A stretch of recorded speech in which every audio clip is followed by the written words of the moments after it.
Hi everyone, welcome. Thank you so kindly for joining us. I'm Cara Johnson. I'm the event coordinator for Green Apple, and tonight I'm very happy to welcome CD Eskilson for a celebration of their debut collection, Scream Queen. Let's give CD a hand. Yay, welcome. They are joined tonight by Ashia Ajani and Preeti Vangani. Let's give a hand for both of them as well. Thank you. Thank you all for being here. I know it's like the weather's beautiful. You could be anywhere. You could be outside. I'm so glad you chose to be in a bookstore with us on such a lovely evening. I'm appreciative. Thank you for joining us here in person and also online. Hello, online audience. I'm waving to a camera if you can't tell.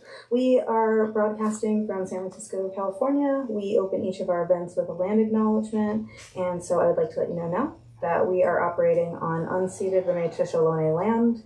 We think that acknowledgement requires action, and so we encourage you to donate either your time or monetary means to an Indigenous organization. Each time you hear a land acknowledgement, we have details about the Ramaytush Land Trust at the back desk if you are interested in how to participate in this project of rematriation. Very brief business before I let our writers take over. Now is a good time to silence your cell phones if you have not already. Please don't take a call in the middle of the event. How do we feel about photos, poets? I usually ask ahead of time. It's okay, but they have to be good. No bad photos. That's the rule. No bad photos of our poets allowed. You're not going to get a repost. Please do check out our full event calendar online at greenapplebooks.com. We have a really great season ahead of us, including the event that you are currently attending. Please do buy books if you are able. If you have not yet, we always appreciate it. We have books by all three of our poets available here this evening. If you've been here before, you've certainly heard me say that when you buy books from us, not only do you support us as an independent bookstore and support the writers who put so much work into making these books, and then you get to have one, which might be the best part. So if you are able, we always appreciate it. Thank you so kindly. We have three writers joining us this evening, so you're going to hear work from all three of them. And then if we have time at the end, they're going to have a kind of informal discussion, all three of them together. So stick around for that, and we'll hear a little bit about whatever they decide to talk about. Whether that be process or soul or whatever that is. So the first writer I'd love to introduce, Ashia Ajani, is a sunshower, a glass bead, a carnivorous plant, an overripe nectarine. They are the author of one poetry collection, Heirloom, out from Right Bloody Publishing, which is one of my favorite presses. Their forthcoming collection of lyric essays, Tending the Vines from Timber Press, explores the entangled histories of Black life and invasive plants in the Western Hemisphere. Her writing is a kaleidoscope of their work as an eco-griot and abolitionist. Please give another hand for Ashia Ajani.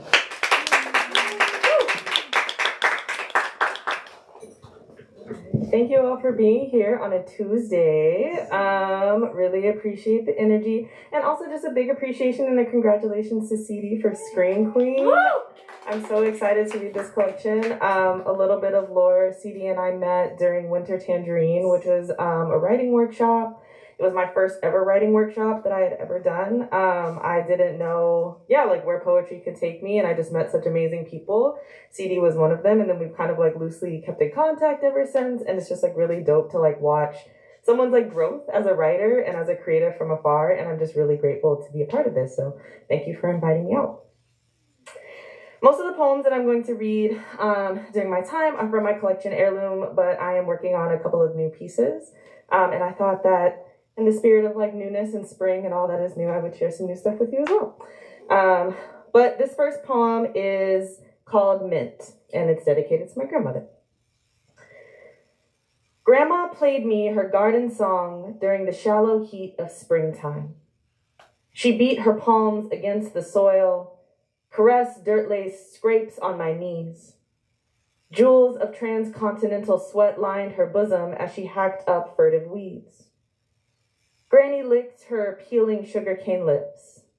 They parted, and forth sprung a symphony of flowers. There were whole land masses dropping from her hands, breathing soul into fragrant coriander and parsley. Ballads of San Juan and Mississippi, West Africa reconciled in Sunday dew-kissed grass. Look, how the slender spines of lilac bow to the flat sunflower's sullen crowns. Just yards away, a squash blossom swan song wanes towards summer. She sat in the cool shade, mint leaves whistling, her back creaking like slave ships on salted ocean. She's found ways to harvest her own skin, ripe like wild bananas, slow and deliberate.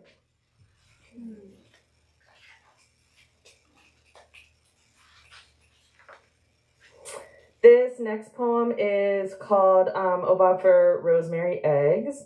This collection deals with like a lot of themes of like nature and placelessness, but also like love and sensuality. And this is one of those sensual poems. In a shared kitchen, you made me rosemary eggs, following a sun salutation of hungry lovemaking. I watched the golden yolks pop under your gentle pressure, center overflowing into margins, eager to fill the blackened barrier of a cast iron pan with undeniable yellowness. I wanted to burst like that, give way to my most sumptuous flavor. Persuaded by good heat, your thumb's firm kindness releasing the dawn. For you, I would be desperate, yoked, runny. Darling, with California eyes like wildfire, take me over. Burn my biomass to ash, fuel a stove to make eggs. Forever rosemary. Open, you say, lifting a fork to my sunrise-stained lips, and just like that, all morning glory of me unfolds.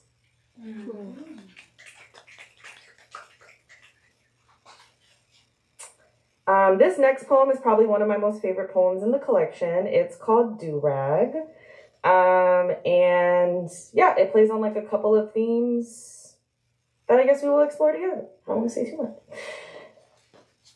Forward moving, we always turn back time. Like ocean built of body memory, the God of good grease paints follicles holy in those waves.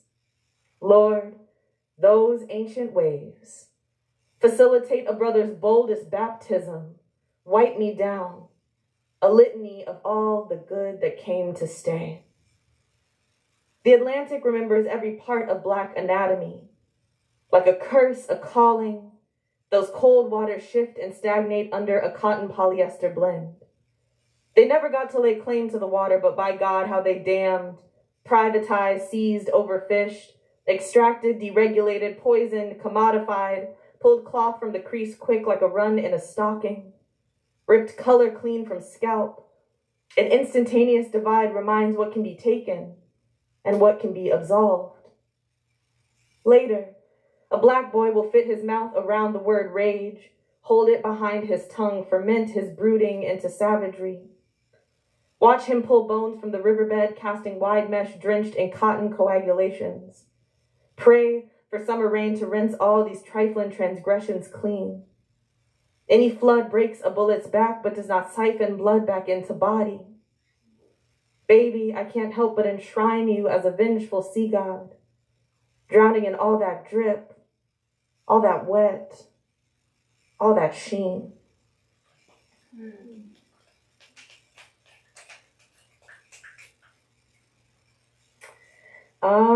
Okay, so I generally am like a sad person.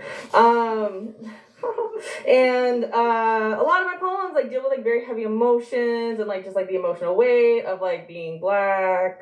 And yeah, that's like that.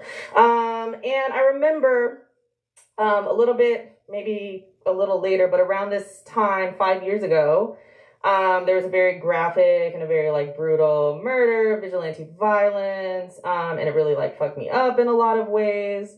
And this is a poem dedicated to Ahmaud Arbery, who was killed by white vigilantes after he was just like living and existing. So it's called Running. Once again, I return to the outdoors in search of cleaner breath. My lungs, a peripatetic duo foraging for whatever fills, collapses, or relieves. In the South, breath is heavy. Humid palpitations mark this flesh ripe for taking. This exhalation is not cheap. The flight in these legs, a vestigial burden passed down generations of restlessness.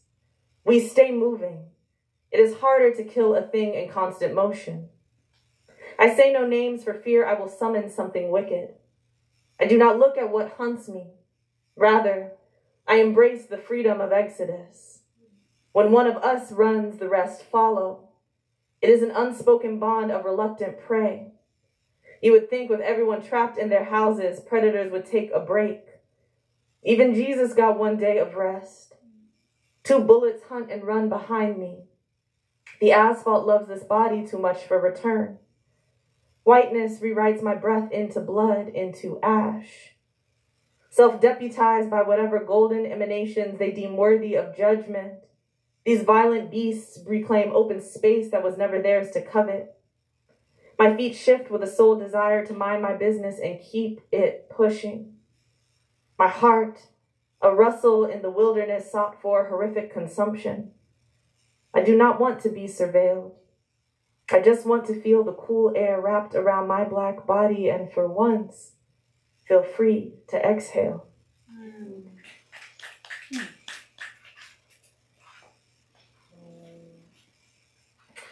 I'm going to read a couple more.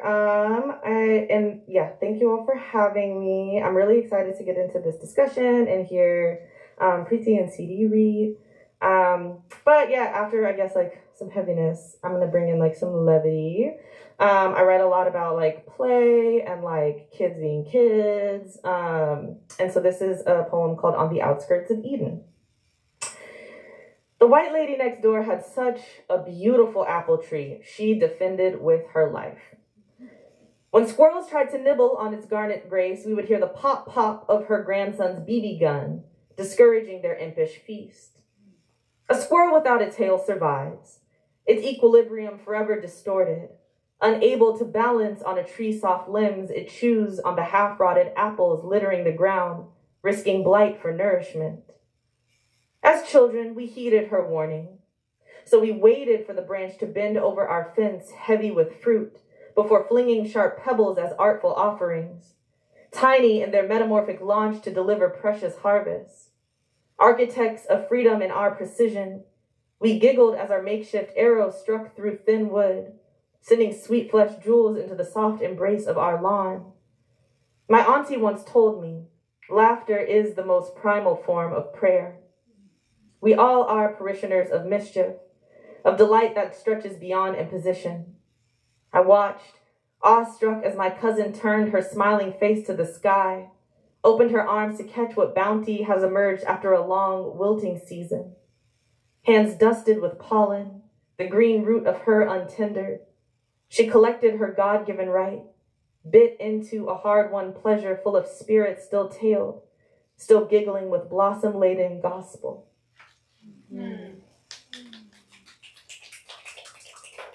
All right. Similarly, I write about a lot of themes of earth and just like Black folks' relationship to the land. And this most recent poem that's forthcoming in Orion magazine, I got a really awesome chance to collaborate with Camille Dungy, who's like a poet that I really admire and really respect. And she was like, you used to work in an organization called like Mycelium Youth Network. You're all about mushrooms. Why don't you write me a mushroom poem? I said, sure. And this is a mushroom poem about, I don't know if there's any foragers like in the room or listening on here, but this is a mushroom that a lot of people will probably be familiar with called indigo milky cap. It's one of the few like blue like mushrooms that are around. And they're really cool if you can find them. They're not really that common here, but they're a lot more common in the Southeast, which makes a lot more sense than this poem. I go to the woods searching for indigo. Brer rabbit and briar patch, like any good trickster, how and whying myself out of grief. Britches stuck to soil saturated with my mycorrhizal memory. My mother thinks me sensitive. My father, superstitious. We should be so thankful. We 5 generations removed, inheritance pale stricken, losing luster. Here comes the graveyard, the decomposed. Evidence of life enduring. A greedy ancestor is better than a dispassionate one. Old cornrows fighting new growth. What lies beneath the surface is often more interesting than what pokes its head above dredged earth, conversing in tongues too celestial for resurrection. As above, so below. How highly one must think of themselves to adorn such an ephemeral body in shades respective of the divine. Glamour is half the fun, tradition an enduring wound. I wonder, if you slice my skin, would I bleed blue too? I like a good creation story. Born to Mississippi matrons, they never grew indigo, but heard of Negroes with hands stained midnights a few county lines over, who carried their craft over from Africa. The line between culture and commodity blurred once more. Thickets of blue gills my boots trip-trailed, gone to retrieve that heavenly hue. Everybody wants to forget the already forgotten. Our dead sing anyway. At home, this forest floor, this land is Lord, even when we'd like to say otherwise. Open-air church draped in moonlight calls us still. Even when the pines grew loud and groaned, spittled sap till blue gum drooled down, something about that gospel turned weeping into wonder. Our most precious resource returned. I've come to collect. I've come to die. Blue, the most elusive of all colors in nature. Black, a methodology, not a mechanism. I fill my pockets with sapphires who otherwise would pepper the night sky. This too is poetic. I've got pennies to sell, everything to hoard. Nothing stays but the stains. Spores wrap around my finger like plantation porch. I grasp mountain air, release my blues in smoke. History runs from me like a jackrabbit. Lickety-split, lickety-split, lickety-split. Thank you.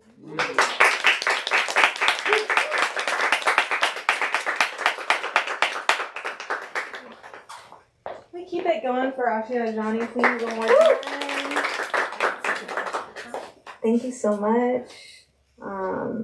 Also, Camille Dungy, that's so great. How exciting! That's great. When is that coming out? Summer issue of Orion. Summer issue of Orion. See it in print, folks. I'm excited. I'm excited to introduce our next writer, our next reader, Preeti Vangani.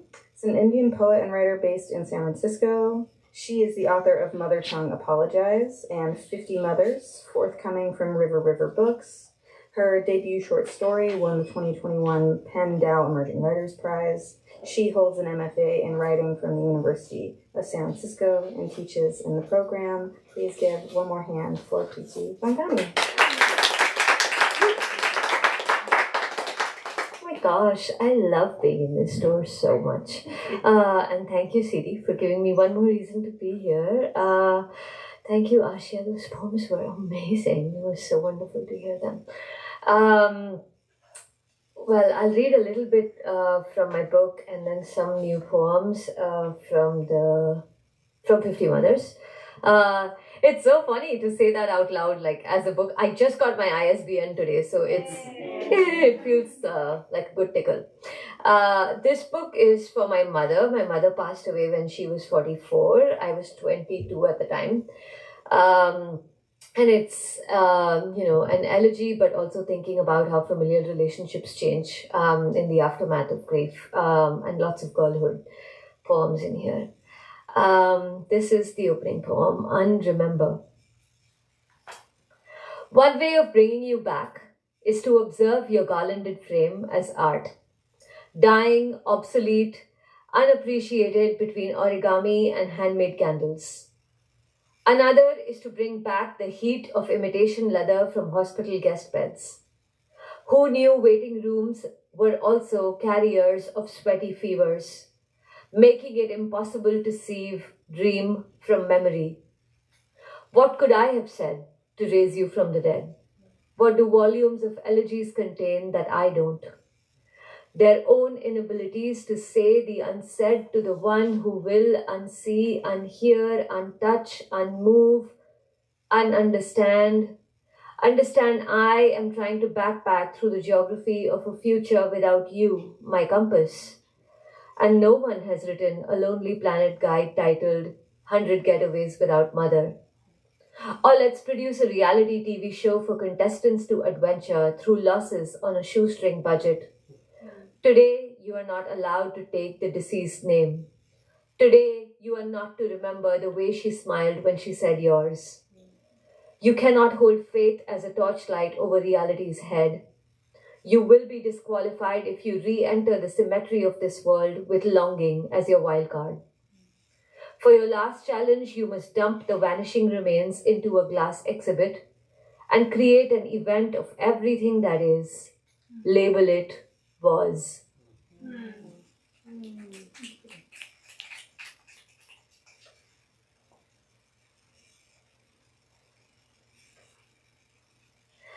Uh, I never read this, but I wrote this poem in my MFA assignment, and we'll see how it goes.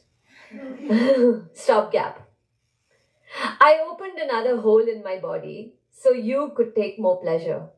In untouched parts of me, sometimes your touch was in your gaze. So you may take more pleasure. I pierced my belly button this time. Your touch was in your gaze, unsure, loose, and shifty. The time I pierced my belly button, you called me sexy, hot, and cheap, unsure, loose, and shifty. You wanted me turned around sometimes. You called me sexy, hot, and cheap when I imitated the item song girl's pelvic thrust. You wanted me turned around. Sometimes, your eyes closed. You imagined her instead. You saw me imitate the item song girl's pelvic thrust and said, too vulgar, I don't want a girl to do this. Your eyes closed, you imagined her instead, stroking a side of you you don't let me touch. Say, isn't it too vulgar for a girl to do this? Sucking tight at the edges of holes, stroking every side of you? Yet you don't let me touch the seams of an everyday kind of love. Sucking tight at the edges of holes, my body is a sieve that continues to hold nothing.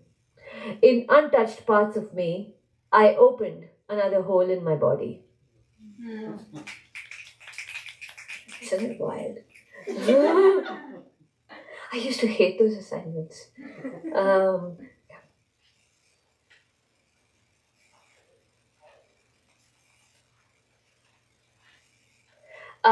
Yesterday, day before yesterday, was the first official day of monsoon in Bombay, and there's like proper advisory to not go into work, which nobody will follow, for the next 3 days.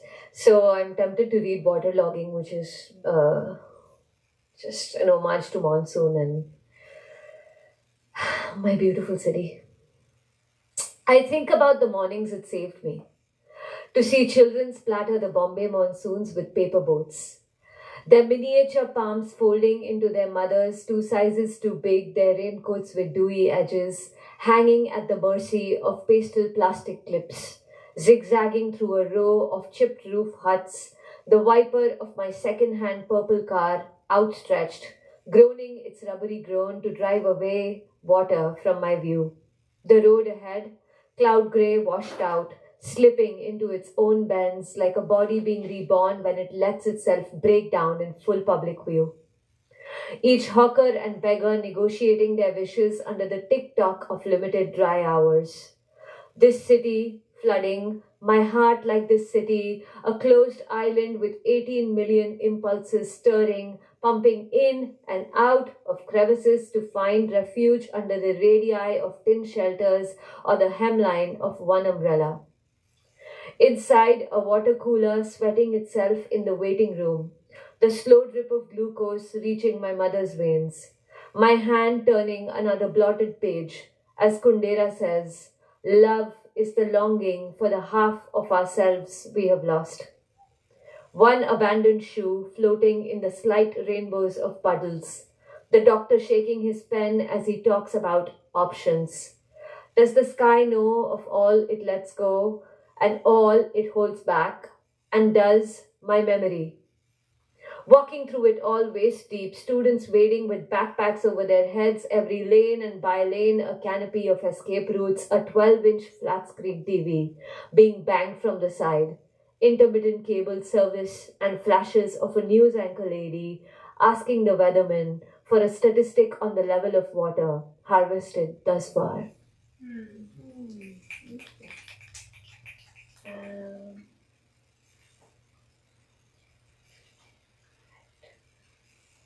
And then I'll read one more from the book and switch over. Keep me burning. I practiced crossing my legs the way my father daggered his eyes at mother if I ever wore shorts.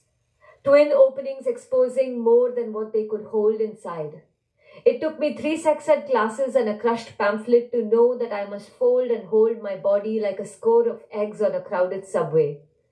My period premiered the night we went to watch Godzilla, which wasn't as scary as the sports teacher asking bleeding students to sit separately in a lotus pose. A quick whip if the line of our panties showed through the pinafore. We played telephone with our hands instead of running in the sun. In moral science, the only girl with waxed legs passed a chit under the smooth wooden desk, which read, "When he touches, I feel hot and cold at the same time." I lay naked on our marble floor, fevered, under his ripped, full-body poster. I touched myself the way my sister braids and wiggles her toes over the phone under the sheets coral pink, her words like submerged seeds on strawberries. Who knew those were achenes, the berries' ovaries? I asked Mom what was the big deal about sexing, and she asked me if I'd eaten all my fruit at lunch. What would Madonna have done? I vibrated all around my pimpled ears with a Walkman or a home karaoke mic between my thighs, knowing there was a sound inside that would leak on any given Sunday in choir as he'd hit his solo bits of "Give me oil in my lamp." If only there was a way to touch the difference between fill and feel. If only I knew how I could make origami of my shame and let it fly, fly, fly.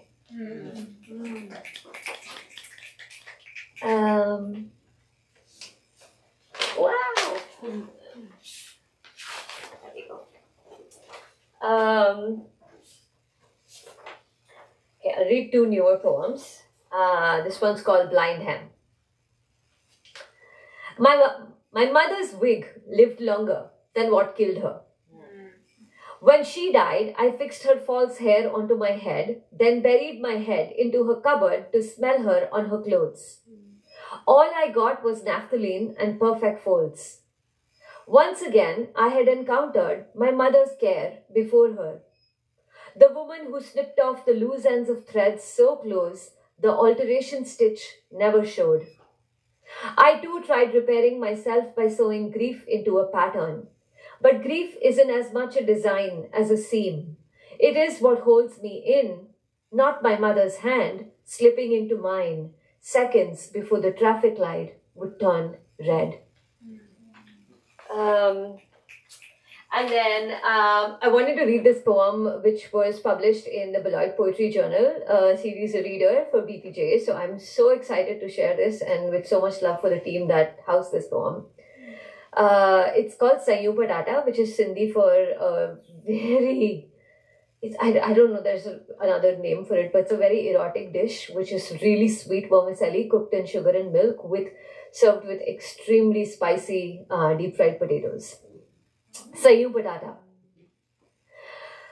Both her replaced knees were past their shelf life, yet Amma, my father's mother, insisted to cook sitting on a tall wooden stool, stirring vermicelli into sweetened milk up front, blistering spicy potatoes on the back burner while my tomboy mother played sous chef, and if my mother's judgment went awry, say with salt or cumin, Amma's ladle, which she whisked light as a wand in the oil's hot rivers, lest cubed potatoes crack, would become not something Amma used, but with which she was armed.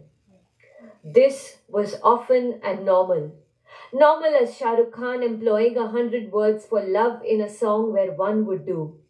Pyar, ishq, ashnai, ulfat, mohabbat, meet, yari, preet, junoon. So much love on TV. So much anger inside the house. Sucked, sipped, swallowed. Spit it out, mothers. I wanted to yell. Look, Shahrukh's playing his harms in a Jesus white stance. That smoldering smile, even the sunflowers he prances around on TV are swaying with blush. Everyone, even mother, locking her palm into the right angle of Amma's elbow as she waddled off the stool, petty cursed Amma gone. Then she was gone. Long after my mother, though. In my motherless Sundays, receiving Amma's liberal portions, I could have forgiven. But the way a Hindi song starts is how it ends, with a mukhra, meaning face. My mother's silence clogging my throat. Thank you so much. Thank you for having me. And once again, thank you, CD, for bringing us together. Can we keep it going for Preeti Vangani as well? We're always happy to have you here, Preeti. And also catch Preeti here in February 2026. Wonder what comes out. Thank you. Of course. I'm also full of gratitude to CD for bringing these writers together and bringing us together this evening. So that's why I'm very happy to introduce them tonight. CD Eskilson is a trans non-binary poet, editor, and literary translator. They are a recipient of the C.D. Wright Academy of American Poets Prize and the Lily Peter Fellowship in Translation at the University of Arkansas among other honors. They are the assistant poetry editor at Split Lit Magazine and a member of the Beloit Poetry Journal reading team. Their translation of poet Edith Sodergram's groundbreaking 1916 collection, Modern Woman, will be published next year. Once they were in a punk band. Their debut poetry collection, Scream Queen, is the reason we're here tonight. Let's give one more hand for CD. Thank you all so much for being here. Thank you, Preeti. Thank you, Ashia. It's really always really nice to get poems to talk to each other, and it's already exciting to see kind of how y'all are speaking together. Thank you, Car, for having me. So I'm just gonna get into Scream Queen, which is about 2 months old now, which is really strange to me still. But the collection looks at and examines the body, queerness, chronic illness, mental illness through the lens of horror films, through the lens of monsters and all of those spooky things, to think about what it means to be called a monster. How do we reclaim that as a way to decide what we want to be, what kind of monster we want to be. So I'm going to just read a couple poems. This first one is called On Witchcraft. Statues of Hecate show a triple-headed goddess, a being far too myriad for just one mouth. There's a longing for what's lost in shrines, engraved into a frieze, what's held inside a myth. My sibling knew defiance early on, their buzz cuts, constant binder, new name at the bank and license photo. F walks through forests, filling clearings with their beard. Shows how to curse a compromise, pull the moon down with both hands. Just how enclosures took the peasantry from commons, witch hunts took the women from their bodies. I glean from Federici.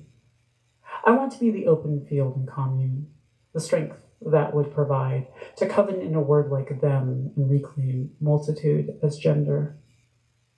In cinema, the witch ends as stubbled sisters levitate through pines, their chorus claiming night. I order my capri pants, scroll through rows of summer dresses, text photos to a friend, and hope to find my Sabbath field. Reach out from disenchantment, still unsure of what to grasp. I scour terms for remedy that can also mean poison, land on, pharmacon. The possibility F shows me, though how little feels like mine, my chest beneath the pressing stones. A pride event where people call me Little F, so quickly lose my name. The rock soon disappears me. Each horror movie archives a resistance. The autopsy of Jane Doe shows how a body won't be dominated, skull split, drained, and still won't open. Her hexes pry Mortician's skin, I study and take notes. Is this dysphoria revolt or just reaction? My ankles chafe on ducking stool. I stalk beaches, pockets lined with gold and lead. Draw shapes in the sand to summon what's enough. Fix my lipstick, bury men, stretch my spine into the sky. I conjure what I can't contain. Thank you. I got a request from Preeti to read a poem, so I'm gonna do that. It's not in the collection, but it's in conversation with some things. This is called At 7. At 7. I've only seen one goat in real life, but I know I want one as a pet. I've seen more elephants at the zoo. They have 4, but they are too big. I hate wearing shorts, and I won't wear them at the beach. I love when wet sand crusts my feet. I love mangoes and ask Mom to cut them for me. I ask for mangoes every day. I am 7 and F is 11, and I am safe with a 5th grade sibling. Bullies, stay away. I hate getting into trouble and detention and anything about demerits. I want to be good, and I try. I want to be milk monitor next year, but when I think about the work, I feel like throwing up. Sometimes I forget to take out the trash, so I hide the bags in the backyard. They ooze behind the lemon tree. My cousin came to visit last summer, and we climbed halfway up the oak tree at the park. My cousin came to visit last summer, and I started biting my nails. My cousin came to visit, and my stomach aches. A goat head-butted me. It got its horn stuck inside me. I want to be good, but it hurts. I get angry when Mom says we're visiting them this summer. I want to be big as an oak tree, an elephant. I want to go hide with the trash. So something the poems in this collection are trying to sort of reckon with is, horror as a genre is something that a lot of queer folks, a lot of trans folks have had a lot of solace in, sort of this idea of being an outsider, which a lot of people can relate to, feels very familiar. At the same time, horror as a genre sort of is not always the nicest to the people that are sort of made into those monsters. So there's a legacy of films that are not always as kind to people, like trans people.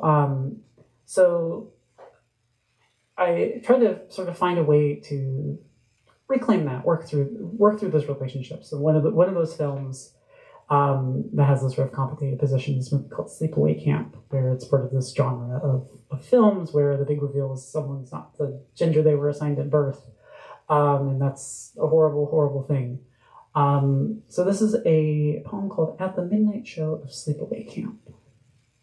At the midnight show of Sleepaway Camp, my queers and I clear from the aisles, annoyed and damning the director, entering full takedown mode. A trans girl romps through teens' dark cabins, the panicked cry of, "She's a boy," to give this slasher its shock twist. Today the image we're all killers remains deadly, has only grown more mainstream. But others in our group push back, defend the film. All huddled at the Denny's, we listen to them fawn over the catharsis in a murder fest. Admit over plates of fries to dreams of wasting bullies, dropping angry beehives on assholes throwing slurs. From the ruckus of debate between our booths, the film's subversion sharpens. Critiques of gender violence, forced dysphoria emerge. Can't we hold both readings of the movie to be true? No, there's risk in our vindictive gore, but that it offers a resistance that we might carry on with movie nights and diner talks, the uneventful lot of it, an arrow pointed at the next abuser's throat. Can't we promise to slay whoever creeps these woods and return after to the quiet trees? Mm-hmm. Another one, it's one of the poems I've learned. So my parents came to a couple readings, and I learned not to read this poem when they came to them. So this is, yes. This is called Fan Mail for the Headless Horseman. In truth, I've never struggled to get head like you, but I won't go there. Like you, I've spent nights riding bareback, spooked a moan, chased men for what I lacked and couldn't find it. I know how absence can become you, how to get lost compensating. That cloaked neck hole and tall collar, that damn pumpkin lugged around. How you've been gawked at in the liquor store, the bank, just like my face in bearded drag. Do you tire wandering in this darkness, ever want to settle, stay inside and slip from legend? As a kid, I stayed in watching Sleepy Hollow every Halloween till one year the DVD broke. I cried all night. I cried about so much then. Stale bread, face down swimming, rose thorns in my thumb. I thought God only offered pleasure and had abandoned all the rest. But what's my point here? Can we abandon what we've made ourselves? Could you ditch fog and rail to wear your pre-myth face? Could you be both things at once? Even as a kid, I wanted to-ness, dressed up like a swamp thing and a princess, till I cared what people said, could say to me. Potential violence is a potent weapon. Have you tried cleaving with a word? I excised girlhood, but kept searching, kept on hunting reclamation, soon stopped looking in these woods. I willed a being out of absence, and what possibility could pass through. I learned to be a full-boned phantom, to hold my head, its flaming, and let every ember singe. A couple more. I'm inspired by the spring poems, which is always lovely. I'm originally from California, but I lived in Arkansas for a while doing my MFA. That was something I was always sort of amazed by. It was just like the presence of wildflowers, just the enormity and the immensity of the space that they sort of demand from you in places like Arkansas.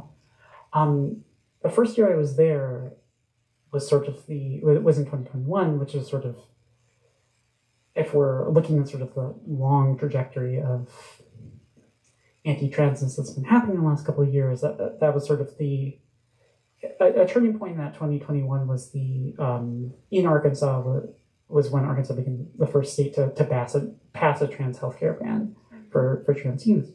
So I just remember at that time that sort of strange dissonance of this beauty and then also this sort of this ongoing violence happening in the state. So I read a poem.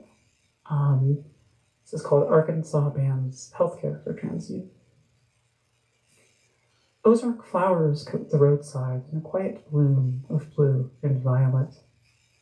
The yellow bursts find room between the grasses, grab at rays of falling light. I look out driving home and ponder how, despite rain and grazing deer, resilience lives, their denial of removal. Blossoms last till morning. Bring a smile, show me how much I need stems cracking slabs of concrete. Spring struck life. Parked, I pick scabs off my arm and picture our survival. How flowers here resemble folks so beautiful they cannot help but dance alone in quiet rooms. Who sway together, knit a field nobody else can scythe. Night swells, but we don't stop taking shafts of deserved sun. We hold our brilliance in dim hours. Let's do one more. This is called Portrait as Werewolf. Tucked behind the backwood in a borrowed car, we grip the doors, pass silver coins between our mouths. I wear a new white dress and flower crown, rhinestones beaded to my snout. Flash a fang for you and hope to graduate from myth. Watch me strip the want from bones. Lovely beast, my trying wolves to beauty. What's a monster but a body deemed impossible? The glossy fur and pale thighs quivering at your touch. As a child, I felt this bite sink in and tried stopping it. For years, tongued bullets, cracked enamel, kept on gurgling a dead name, kept this body graceless. But one can only stifle howling for so long, deny entry to their lair. Here, woods blaze with murk-light, spark a gleam against your claw and offer prey. I lick my lips. I kiss the moon. It took so long to get here.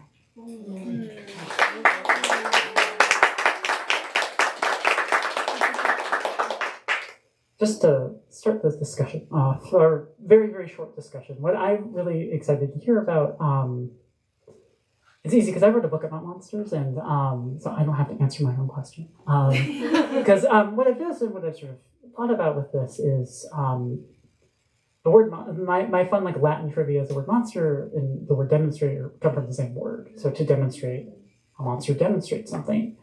So I'd love to hear what Ashia and Preeti think. My question is, what kind of monster do you want to be? So if you have an answer or thoughts on that question, I'm gonna leave.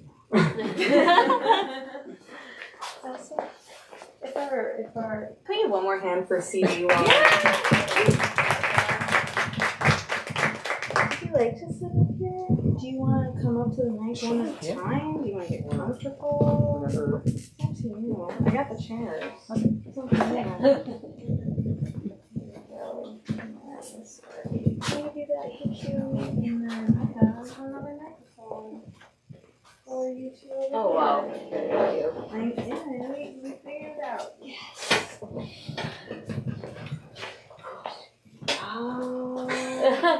I am really bad at like making decisions, but I love monsters. I really do. I'm a huge horror fan.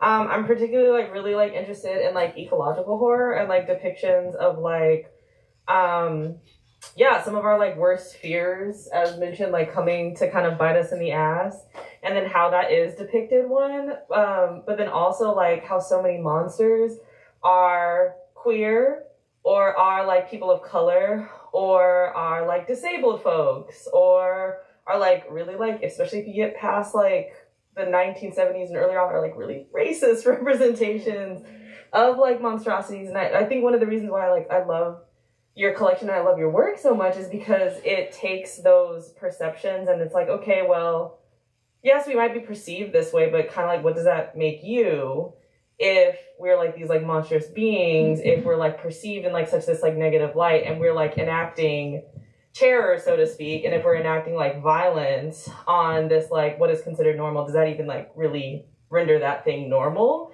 Or is it kind of like a very like natural comeuppance that is kind of deserved? And so I think like, horror especially is just like is like a lot of like latent fears about retribution kind of like coming back. And it's like a way of processing. I feel like I would be like a swamp witch type monster because I have like my lotions and potions, right? But I also really like the swamp. I think swamps are really cool environments. And I don't bother you if you don't bother me. Like, what are you doing in the swamp witch's territory? Like, why are you even there in the first place? I love that. I think the first thing that always comes to my mind when I think of monsters is my bitchier aunts. My paternal grandmother especially, just the sight of it. And the thing that I think about a lot on the line when there are no straight villains, there are no straight heroes. And the thing I always think about is there's so much to love about her. Her lap is so soft, and her anger is so acidic. But I think also in just like extending that idea about multifaceted good gooey villainy, I tend to love psychological horror a lot more than like straight up ghosts. And I think a lot of it has to do with how those monster characters navigate the lines between love and assertion. And that's usually what I'm trying to find within myself and around the people I write about. So I think if I were a monster, which I most definitely am, it's like a combination of like Casper the Friendly Ghost, like really soft and cuddly, but very visible claws. Yeah. I love that. Thank you both for answering my on-the-spot question.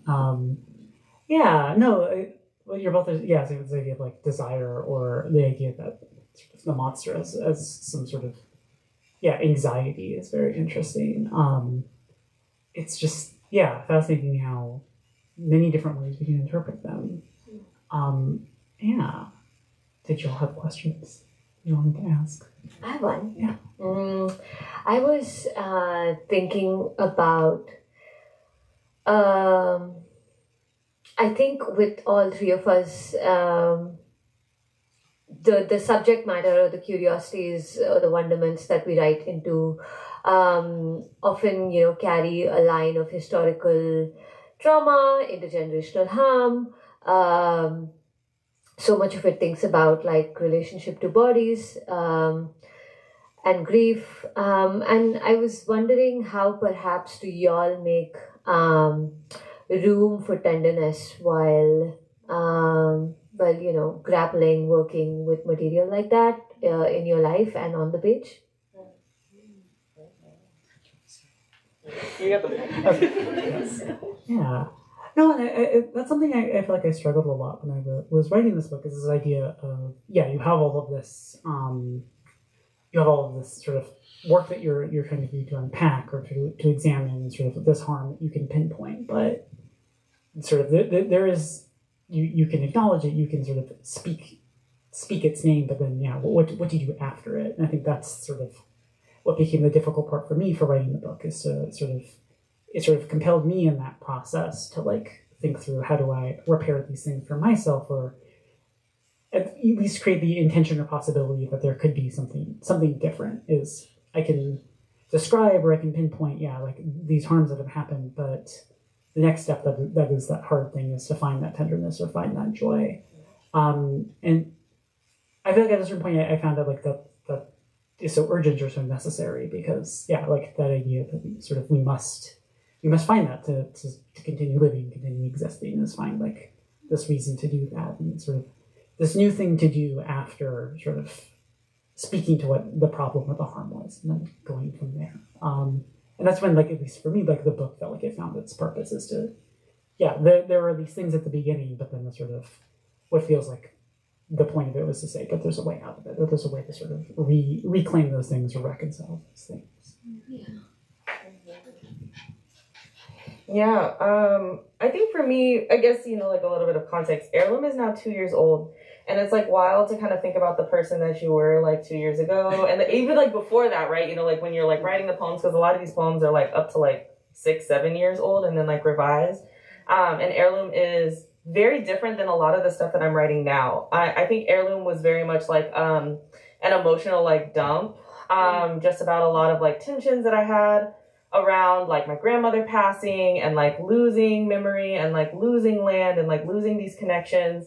And so there is a lot of that, like that historical trauma, that like intergenerational grief. And there's also like a lot of grief around like land and environment.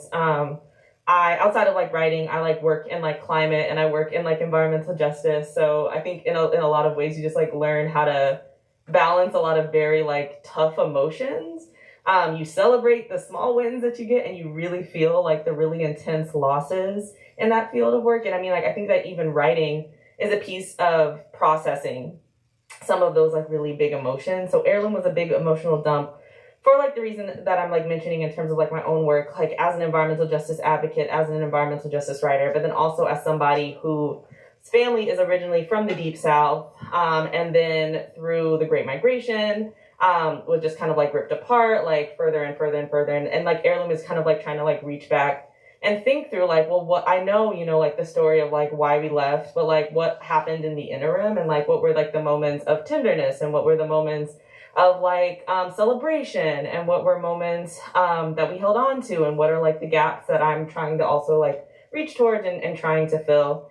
And I'm like really interested too in narratives around like Blackness and environment that aren't one or the other. I think that you can't really have one without the other, because our relationship to land and our relationship to environment, particularly, in the Western Hemisphere, is so complicated.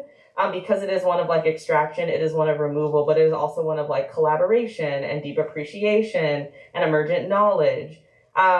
And so I think sometimes it's just like, it's hard to like balance all of these things. But even if I'm writing like even like when I think about like a poem like Running, when I'm writing about like really like tough stuff like that, I'm also like thinking about how much he just like loved running and how like free he felt. And how just like that was just like such a beautiful a beautiful day and how much like material is in like a singular moment in our lives, and especially like in Black life. So I don't know if that like fully answers, but I think it's hard, you know. I think it's really tough, and you take it like one day and one poem at a time, and after you like write that poem, you might not be the same person that you were like prior to the poem, and it helps like with kind of like an evolution of your own thought. It's like a processing tool. Do you have? No, oh my gosh, I am so thrilled and just so happy with the idea of expanding, the harder narratives through the lenses of what comes after. How the correctional aspect. I think about it like I short code it in my head as living in the healing. But even within the page, I love the idea of like, can we focus on the joy? Can we focus on the moments of celebration? And I think for me personally, while doing the writing, I particularly try to memorialize or honor even like the toughest relationships of my life by remembering how easy it was to make that person laugh, or when did they laugh, even when they did not want to. And humor, conversation, dialogue, the joy of language itself, like some words are bouncier than others. All of those sort of, help me make a little, like a little curio cabinet of tenderness, if that makes sense. Yeah. Do you have time for one? Okay. Yeah. Okay. I took some notes. I'm trying to figure out how to like formulate this question, but in some similar threads that I think you touched upon in all of our work were about like memory and perception, and then also like perspective, either being like perceived a certain way, and then like what that kind of what effect that has on you, like you as a person, and then also kind of like the flip of how you are like how you are like perceived, like how are you perceived versus like how are like you kind of like perceiving the world, and how and those two things like are in conversation with each other and are like points of tension. And I'm curious, like just like after like listening to some poems from both of your collections, how has just like your perception of your own work shifted, pre-writing and post-writing? Yeah, no, that's really good. It's a really good question, because I think also like the process of writing a book sort of changes your relationship to the individual poems, because you sort of have to like see them in concert with one another or in like the same context.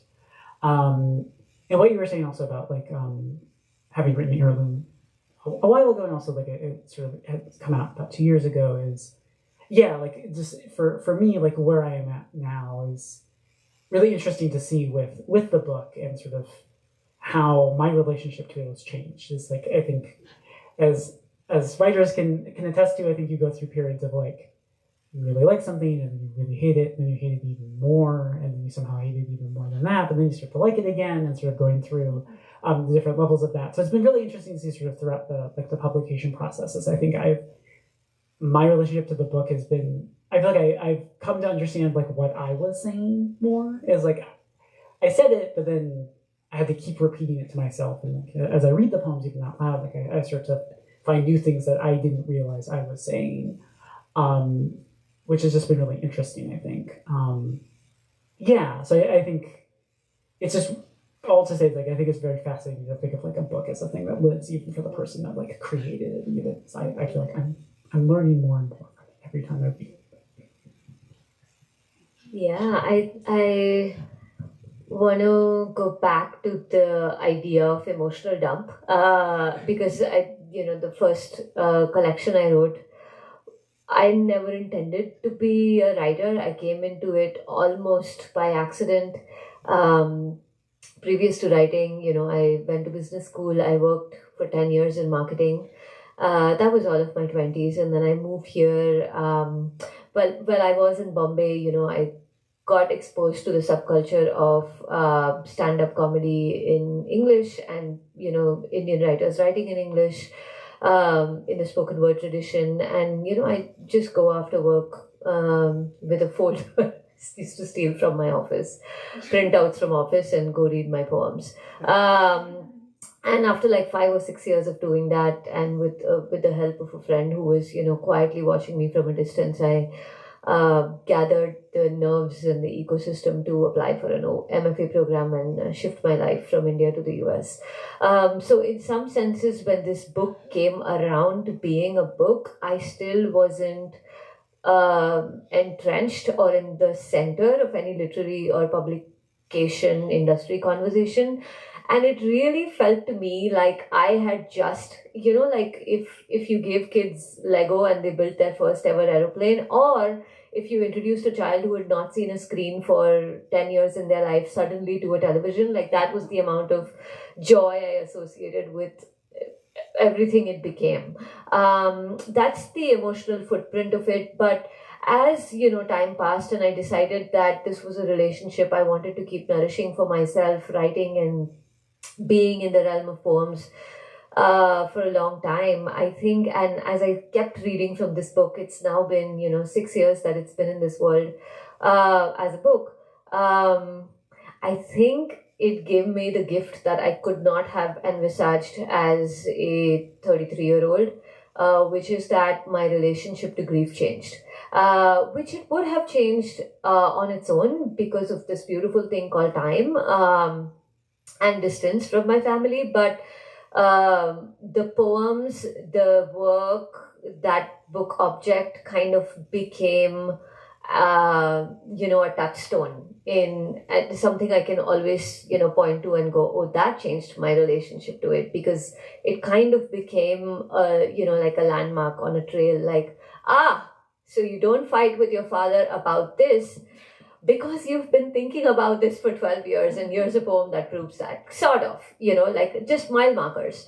But I think now that my relationship to grief, to so many of the people I write about, is changing and evolving, it kind of, like how art flows into life, flows into art, that beautiful sort of infinity shape is registering in the writing that I'm doing now in the form of a very, very previously irksome, but now I'm at peace with kind of slowness.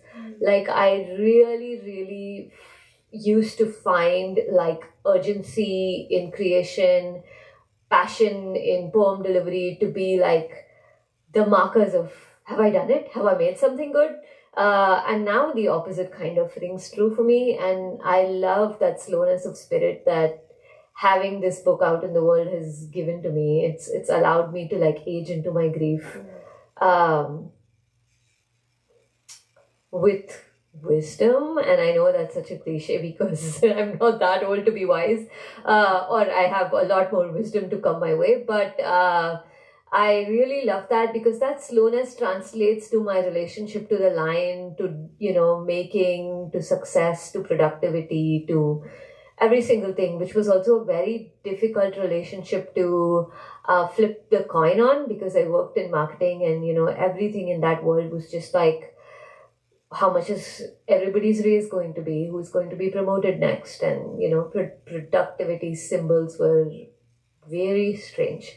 And a poem allows us to think diametrically in the opposite way. So yeah, I think just like making a book while not intentionally setting out to make a book was a really big gift. I don't have an answer. That was so beautiful. I don't know how to follow that up. That was really amazing. Thank you for the question. Cool. Well, that was just really amazing to pick y'all's brains about all of those different things. And those questions were, I'm still thinking about my answers to them, like trying to, formulate more. But no, I was just excited to get to hear y'all talk, and since you're such wonderful poets. But well, thank you for doing this sort of impromptu conversation about your work. It's very delightful. Thank you. Thank you all for being here. Yeah.